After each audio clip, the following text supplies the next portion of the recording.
गांव के एक कोने में मिट्टी का एक छोटा सा घर था। उस घर में रामू काका, उनकी पत्नी सीता और दो बेटे मोहन और सोनू रहते थे। काका किसान थे। हर सुबह अंधेरे में उठते, बिना कुछ खाए खेत का काम करते। सर्दियों में ठिठुर, लेकिन काम कभी बंद नहीं किया। रामू का सपना था मेरे बेटे पढ़ लिखकर बड़े आदमी बने। उन्हें वो सब मिले जो मुझे कभी नहीं मिला। लेकिन अफसोस, मोहन और सोनू को अपने बाप की थकान दिखती ही नहीं थी।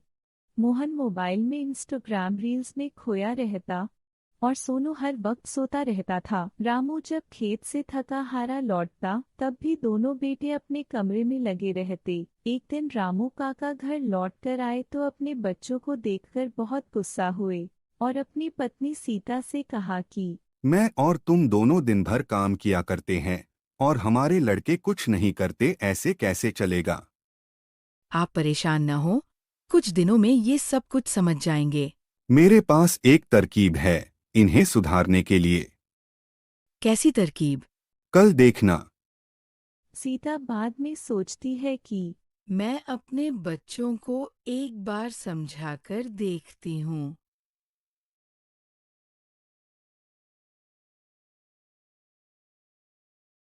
बेटा, बाबूजी के पसीने की कीमत समझो।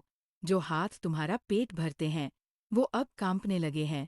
लेकिन बेटों के कानों पर जूं तक नहीं रेंगती। अगले दिन ही रामू खेत में काम करते करते बेहोश हो गया। गांव वाले रामू काका को घर लाए। डॉक्टर ने कहा, काका के शरीर में ताकत नहीं बची है, इनको आराम चाहिए।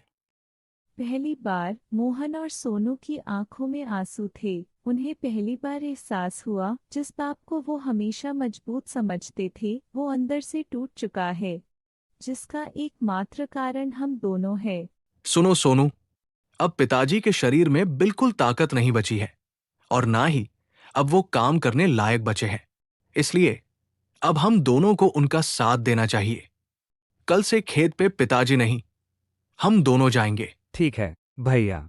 अगली सुबह रामू काका उठने ही वाले थे कि दरवाजे पर उसके दोनों बेटे हल के साथ खड़े थे।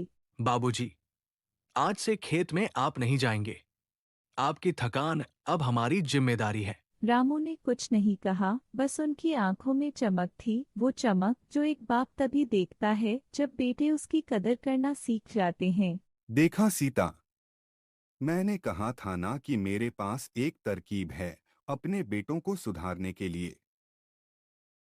खेत में बेहोश होना तो एक नाटक था, मेरा मकसद तो अपने बेटों को सुधारने का था। एक दिन मोहन और सोनू खेत में काम कर रहे थे। पिताजी, आप इतना काम अकेले कैसे कर लेते थे? बेटा, जब जिम्मेदारी और घर का बोझ सर पे आता है ना, तब थकान भी सुख लगती है। पर पिताजी, अब आप चिंता ना करें, अब हम दोनों हैं आपका काम करने के लिए।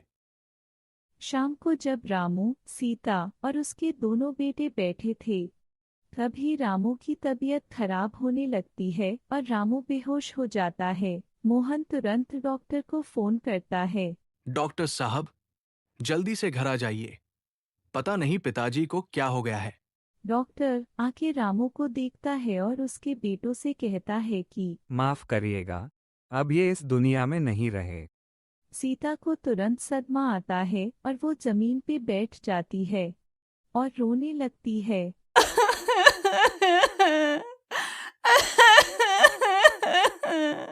अब रामू को दुनिया से गए हुए कुछ दिन ही हुए होते हैं। बेटा, अब तो तुम्हारे पिताजी भी नहीं रहे। अब एक काम करो, तुम दोनों किसी अच्छी लड़की से शादी कर लो, जिससे तुम्हारा भी घर बस जाए। मोहन और सोनू माँ की बात सुनते हैं और कहते हैं कि माँ, अभी तो आप हो ना, हम आपके साथ ही खुश हैं। बेटा, मेरा भरोसा मत करो। तुम्हारे पिताजी भी बिना बताए दुनिया से गए थे और मैं भी किसी दिन ऐसे ही चली जाऊंगी। मोहन और सोनू इस बारे में सोचते हैं। सीता भी अब पूजा पाठ में लगी रहती है। एक दिन सीता अपने बेटों से कहती है कि बेटा, मैंने सोचा है कि अब मैं तुम दोनों में बराबर बराबर बंटवारा कर दूं। वो दोनों मान जाते हैं। हाँ माँ, आपने सही सोचा है। वैसे भी मैं इसके काफी समय बीत जाता है। मोहन और सोनू की शादी भी हो जाती है और उनके बच्चे भी बड़े हो जाते हैं, पर उनके बच्चों का व्यवहार अपने पिता के लिए ठीक नहीं था। चलो बच्चों, आप जाके पढ़ाई करो। वो जो कुछ भी बोलते, उनके बच्चे उनकी एक भी नहीं सुनते थे। भैया, हमारे बच्चों का व्यवहार हमारे लिए बहुत बुरा हो गया है। हाँ सोनू, मुझे भी ऐसा ही लग रहा है। मुझे तो लगता है भैया, भगवान हमारी परीक्षा ले रहे हैं। हाँ सोनू, हम दोनों ने जैसे पहले अपने पिताजी के साथ व्यवहार किया था, आज वैसा ही हमारे बच्चे हम दोनों के साथ कर रहे हैं।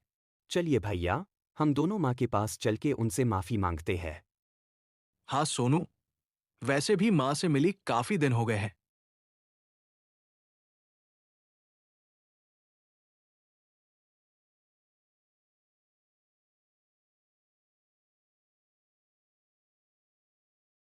अरे बेटो, क्या हो गया? इतना उदास क्यों हो? माँ, हमें माफ कर दीजिए। हमने आपके और पिताजी के साथ जैसा व्यवहार किया था, उसके लिए। कोई बात नहीं बेटा, गलती तो सबसे होती है। और सबसे बड़ी बात की, तुम दोनों को अपने किए का पछतावा हो गया है। जाओ और हमेशा खुश रहो। कहानी से हमें ये सीखने को मिला कि जैसा व्यवहार आप अपने माता पिता के साथ करेंगे, तो ये तय है कि आपके बच्चे भी आपके साथ वैसा ही करेंगे।